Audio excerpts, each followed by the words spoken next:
Good evening, your gunners. This is your Gunner's Edge, back with the Weihrauch HW97K 22.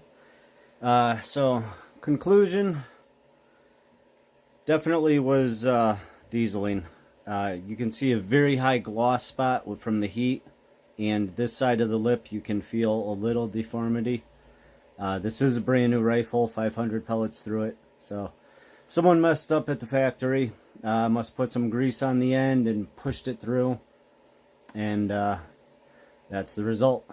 Either that or this had also a leak. There wasn't that much grease behind it, but I did find, and as you saw in the other video, there was grease all around here.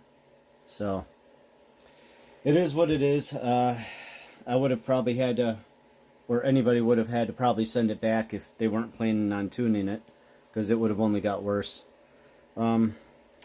Well, anyways, that said and done, this is what I've done so far. I apologize for the last video. It shut off on me. I don't know what happened.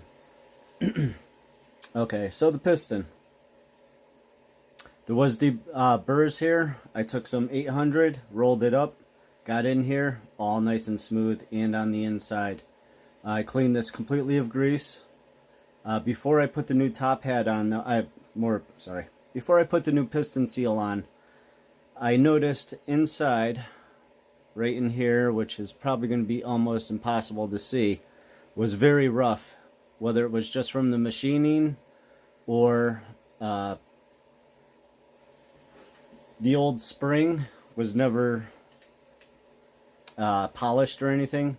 So what I did was polish the end, and I have some lapping compound.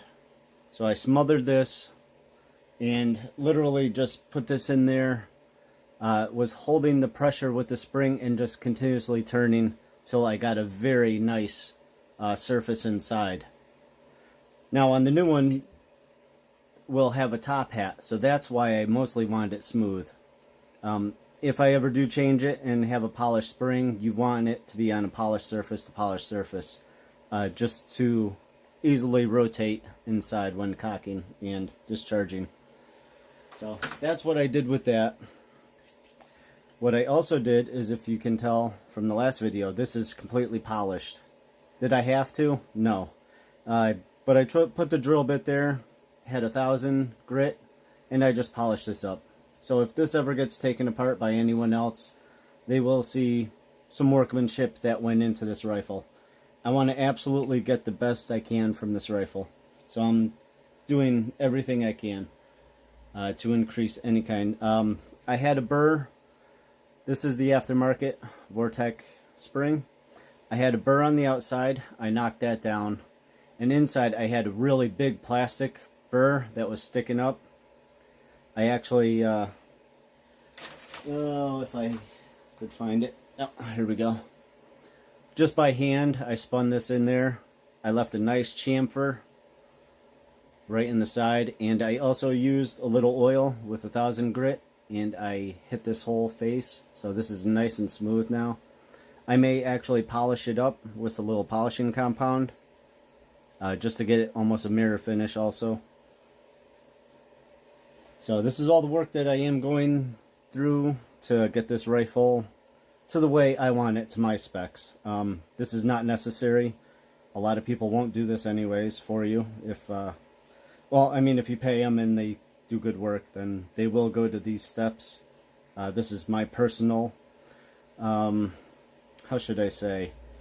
If you're going to do it right.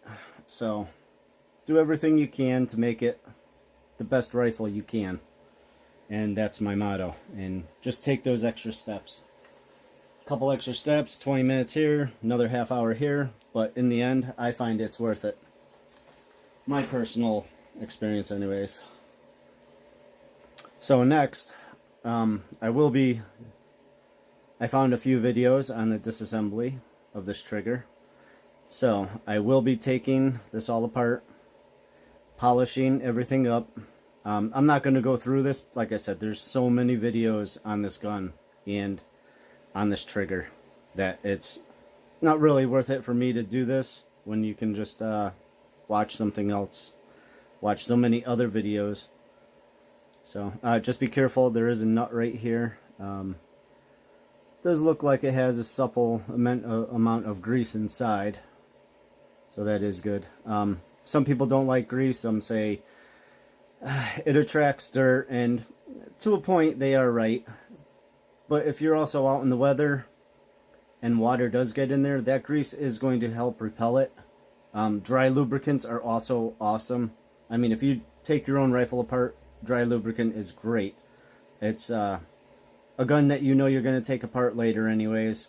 You've already done it, you know how to do it, and it won't be that big of a deal if you're only going to use dry lubricant and want to maybe take it apart every year or so. Let's see. Okay. Just want all this grease. You can see right here. And this is how I prefer to set up a trigger out of the gun. It's easy enough. You can see and feel. Okay, that's first stage. And that's how it releases. If you want a little more pressure, now is the time to actually get a baseline for your trigger adjustment. And I will do a trigger anytime I can out of a gun compared to in a gun where you need to cock it. So I'm going to be messing around with this a little bit. I've already read up on all the adjustments. This, like I said, this is a beautiful trigger. It has a beautiful first stage and very predictable second. I mean, I know right where it's going to be. It is a little, I don't want to say heavy because everybody has different preferences. Everybody likes something different in a trigger. For my liking, and if this is not acceptable to the person using this gun, then I can adjust it to a little stronger, a little lighter. But I like a good solid, and let me rephrase that. I don't always need or want a first stage as long as I have a predictable second stage. This is actually pretty good. It's a short first stage, and like I said, very predictable on the second. So really just going to do some cleaning up here, polishing. The deburr, I don't think I'm really going to have to do. Everything looks beautiful on here compared to other triggers I have done. Hatson, Chinese, Gammo, those have really needed a bit of work. This one is excellent. My RWS really didn't need too much work, but still gave it a polish. Anything to make it better. Okay, so just wanted to share that with you. The tube itself was awesome inside. I cleaned it all out. I will be putting fresh grease, no sharp edges. Very, very pleased. I did have a little in here, which I do have to go over just a little bit more, just to knock down that edge. Other than that, it's pretty dang good. A little disappointed about the piston seal. I mean, this is supposed to be a higher end gun. I mean, things happen in the factory too, so I'm not all bent out of shape about it. It really doesn't bother me. Having to send it back if I didn't have the knowledge to do this would have bugged me, just for a bad seal.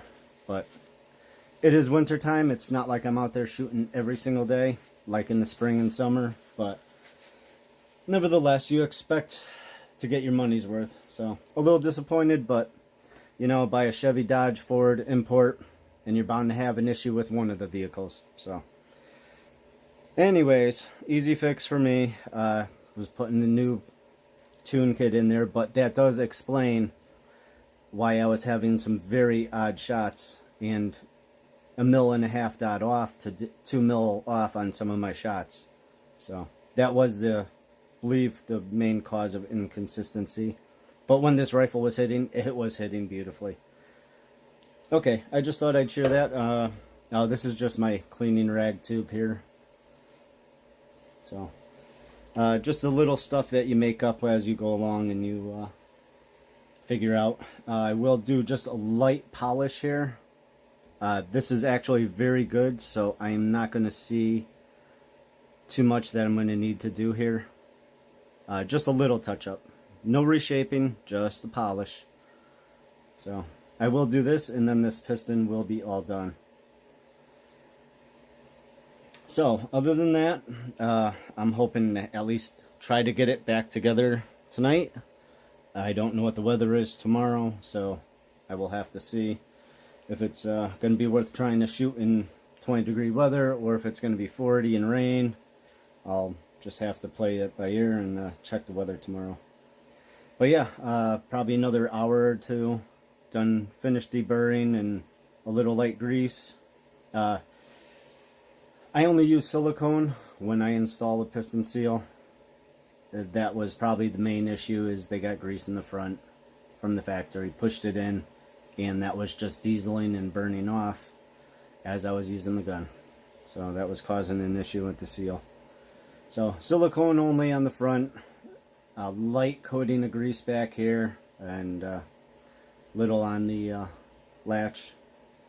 So this is going to be it for now. I'm not going, like I said, not going to go through the whole trigger. The many videos out there already.